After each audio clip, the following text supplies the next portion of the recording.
এই ছেলেটি বলে, বস আমাকে খাবার দিন। লোকটি বলে, আরে তুমি এসে গেছো, এটা পরিষ্কার করো, আমি আনতেছি। লোকটি ভিতরে যেতেই সেখানে একটি মেয়ে এসে কিছু খাবার প্যাক করে দিতে বললে সে তাকে বসতে বলে। তারপরে সে খাবার এনে ছেলেটিকে না দিয়ে মেয়েটিকে দেয়।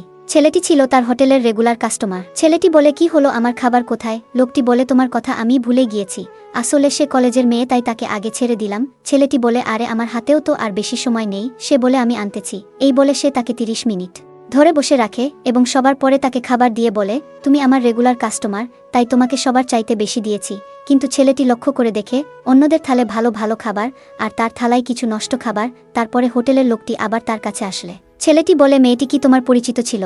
সে বলে, না, আজকেই প্রথম এসেছে। ছেলেটি তখন ভাবে তাকে খাবারও বেশি দিয়েছে এবং টাকা নেওয়ার সময় টাকাও কম নিল।